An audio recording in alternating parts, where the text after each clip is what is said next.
चंद्रशेखर जी, आपने तो बदलाव की बात की थी, तो इस बदलाव में ये बदलाव कितना बड़ा है आपके हिसाब से, और क्या आपको लगता है कि बीजेपी का मुख्यमंत्री इस बार बनेगा? मेरी दृष्टि में मुख्यमंत्री बीजेपी का ही बनेगा।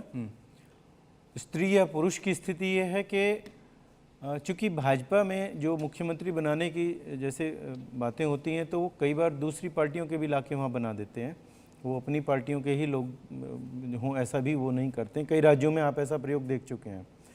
बीजेपी अक्सर जो है अभी चूँकि नारी शक्ति की बात भी कर रही है, नारी शक्ति वंदन की भी बात कर रही है, संभव है बीजेपी वहाँ किसी महिला को मुख्यमंत्री बना दे जी, लेकिन मुख्यमंत्री बीजेपी से होंगी। और दूसरी बात ये भी है कि आज की स्थिति में भारत में जो चुनाव होते हैं ना, वो गांव प्रधान से लेके नगर पंचायत तक और विधान सभाओं तक, लोकसभा में भी सभी जगह जो फेस है मूलतया अगर भारतीय जनता पार्टी का फेस हम देखते हैं तो वो नरेंद्र मोदी होते हैं। और उत्तर प्रदेश में इससे थोड़ा सा बदलाव है, थोड़ा सा अंतर है कि वहाँ पर एक दूसरा फेस है, वहाँ योगी हैं।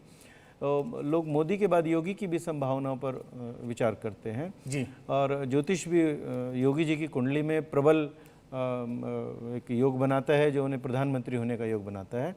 लेकिन चूंकि बातें केवल पश्चिम बंगाल की हैं तो बिल्कुल पश्चिम बंगाल पे रहें उचित होगा।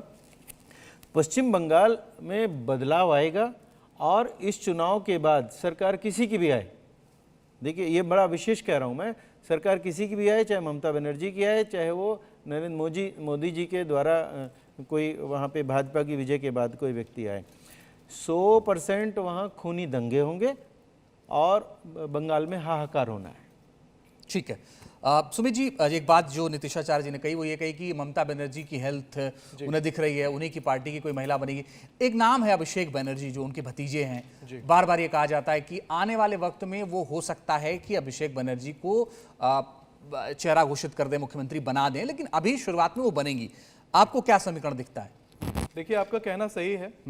मैं ये बात को देख भी पा रहा था, चूंकि मेष राशि में बुधादित्य योग का निर्माण हो गया और इसका एक बड़ा ही जबरदस्त प्रभाव ये दिखाई पड़ेगा, चूंकि सूर्य सत्ता की स्टेबिलिटी देगा और बुध देगा भाइयों का सपोर्ट।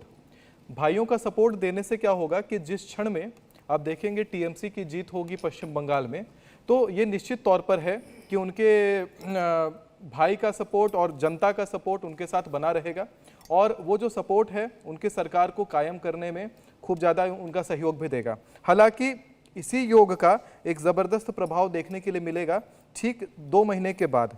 आपको वो मिलेगा 15 जुलाई से 12 अगस्त 2026 के बीच में। इस ड्यूरेशन में मैं ये देख पा रहा हूँ कि भारत के पूर्वी क्षेत्रों में जबरदस्त दंगा, तोड़फोड़ और उपद्रव मचता हुआ दिखा है।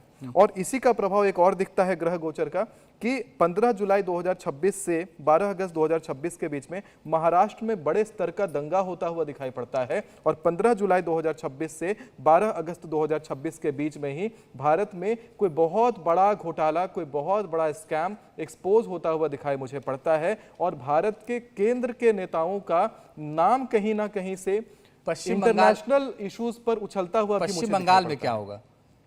पश्चिम बंगाल में उपद्रव दिखता है इसी अवधि में 15 जुलाई 2026 से 12 अगस्त 2026 के बीच में। इसी अवधि में बंगाल के अंदर तोड़फोड़ दिखता है। इसी अवधि में मुझे वर्कर्स का स्ट्राइक दिखता है, बहुत बड़े स्तर का प्रोटेस्ट दिखता है, सड़कों पे जनता दिखाई पड़ती है और बॉर्डर्स पर, बंगाल के बॉर्डर्स पर सेना दिखाई पड़ती है। चलिए, बहुत बहुत शुक्रिया सुमित जी, नीतीश शर्मा जी, आचार्य चंद्रशेखर जी और नीतीशाचार्य जी, बहुत शुक्रिया आपका। अब अपनी अपनी भविष्यवाणी लोगों ने की है, देखना होगा कि 4 मई को नतीजे क्या होते हैं, जनता ने किसको अपना बहुमत दिया है। तब तक के लिए इंतजार करना होगा और बाकी खबरों के लिए आप देखते रहिए जी न्यूज़।